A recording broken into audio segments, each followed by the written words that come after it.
চৌঠা মে মমতা বন্দ্যোপাধ্যায় 40 থেকে 50,000 ভোটে ভবানীপুর জিততে চলেছেন এবং শুভেন্দু অধিকারী ভবানীপুর এবং নন্দীগ্রাম দুটি বিধানসভা কেন্দ্রে হারতে চলেছেন।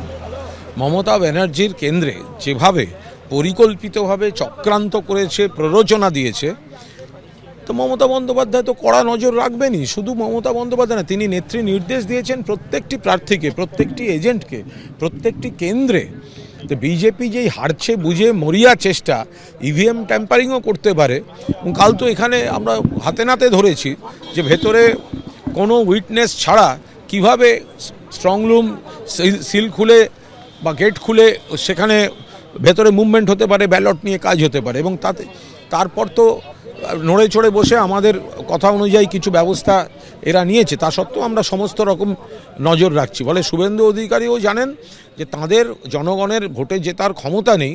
নির্বাচন কমিশন এবং কেন্দ্রীয় সরকারকে ব্যবহার করে, অপব্যবহার করে একদিকে ভোটার লিস্ট থেকে বৈধ ভোটারের নাম কাটা, সেনা, আধা সেনা, সাঁজোয়া গাড়ি, ওপাশে সিবিআই, ইডি, এনআইএ এইসব দিয়ে তো ভোট করছেন। ওনাদের তো লজ্জা হওয়া উচিত। যত কাণ্ড ভবানীপুরে, ভোট মিটলেও ভবানীপুর ফুটছে। গণনার আগে প্রতি মুহূর্তে সেখানে টান টান নাটকীয়তা। বৃহস্পতিবার সন্ধে থেকে মধ্যরাত অবধি সেখানে ছিলেন মমতা বন্দ্যোপাধ্যায়, আর শুক্রবার সন্ধে সেখানে গেলেন শুভেন্দু অধিকারী। সব মিলিয়ে টেনশন একেবারে তুঙ্গে। তাতে নতুন মাত্রা যোগ করেছে বহিরাগত বিতর্ক, যার কেন্দ্রে এই যুবক। কারণ এই নিয়ে মুখ খুলেছেন খোদ মুখ্যমন্ত্রী। पैसे बर्बाद कर रहे हो तुम, क्या कर रहे हो तुम लोग? फेस टाइम लाइव कर रहे हैं आप लोग, फेस टाइम देख लो ना, फेस टाइम में फेस टाइम लाइव कर रहे हैं। कौन दीदी कौन? एक गुजराती जो इधर में वोट कर रहा है। उनका जो दावा है कि आप भवानीपुर के वोटर नहीं हो, आप गुजरात के वोटर हो, ये क्या वो सच में दावा? पर मैं वोटिंग के दिन थोड़ी यहाँ पे घूम रहा हूँ। मैं यहाँ पे आज तो वोटिंग है नहीं, तो मैं घूम सकता हूँ ना, कहीं भी घूम सकता हूँ। मैं कोई इलेक्शन कमीशन का थोड़ी रूल कोई ब्रेक कर रहा हूँ।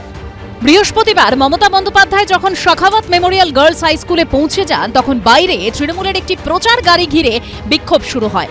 সেই গাড়ির সামনে এই যুবককে দেখা যায়। এরপর মধ্যরাত পেরিয়ে যাওয়ার সময় নিজের ফোনে এই ভিডিও দেখান মমতা বন্দ্যোপাধ্যায়। তারপর তিনি দাবি করেন এই যুবক ভবানীপুরের ভোটার নন, গুজরাতের বাসিন্দা। फेस टाइम लाइव कर रहे हैं आप लोग, फेस टाइम देख लो ना, फेस टाइम में फेस टाइम लाइव कर रहे हैं। कौन दीदी कौन? एक गुजराती जो इधर में वोट कर रहा है। যুবকও স্বীকার করে নেন তিনি পশ্চিমবঙ্গের বাসিন্দা নন, কিন্তু কি উদ্দেশ্যে স্ট্রংরুম কেন্দ্রের বাইরে তিনি এসেছিলেন, কি করছিলেন তা নিয়ে ধোঁয়াশা রয়েছে।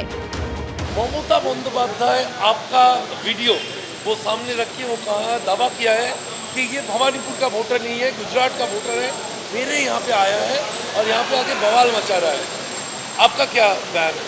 सबसे पहले तो मैं उनको बोलना चाहता हूँ कि मैं भारत देश का नागरिक हूँ। मैं बंगाल में मेरे रिश्तेदारों को मिलने आया हूँ, मैं यहाँ पे घूमने आया हूँ। क्या भाजपा की तरफ से आपको यहाँ लाया गया? यहाँ पे आप नहीं, मैं रिश्तेदार के घर पे घूमने आया हूँ, खुद से घूम रहा हूँ, खुद की मेहनत कर रहा हूँ। बंगाल को मुझे पता है परिस्थिति क्या है, बंगाल के युवाओं की परिस्थिति क्या हो सकती है। यहाँ पे जो हम लोग सोच रहे हैं वैसा नहीं है, और बस बंगाल को बचाना है, वही ध्येय है मेरा।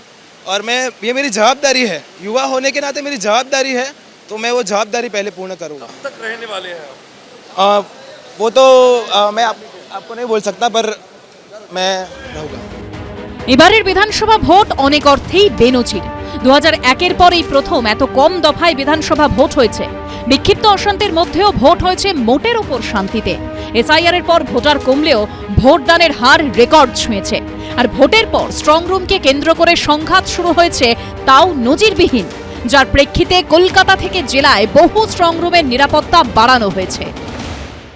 কলকাতা থেকে কোচবিহার, হাওড়া থেকে শিলিগুড়ি, একাধিক স্ট্রংরুমের বাইরেই এখন বিভিন্ন রাজনৈতিক দলের মধ্যে তরজা চলছে। কোথাও সিসিটিভি ফুটেজের লাইভ স্ট্রিমিং বন্ধ হয়ে যাওয়ার অভিযোগ নিয়ে চাপানোতর চলছে। এটা কি করলেন আপনারা? মেশিনারি এরকম থাকবে যে 2 মিনিট মধ্যে ডাকাতি, চুরি ডাকাতি করে 2 মিনিট দিতে হয়? আশঙ্কা হচ্ছে দেখুন কোথায় কিছু না হয়ে যায়। ওনারা যখন দেখছে বাংলা থেকে ওনাদের বিদায় নিশ্চিত হয়ে গেছে, আতঙ্কে ওনারা চারিদিকে কি করা যায়। এবিপি আনন্দ এগিয়ে থাকে, এগিয়ে রাখে।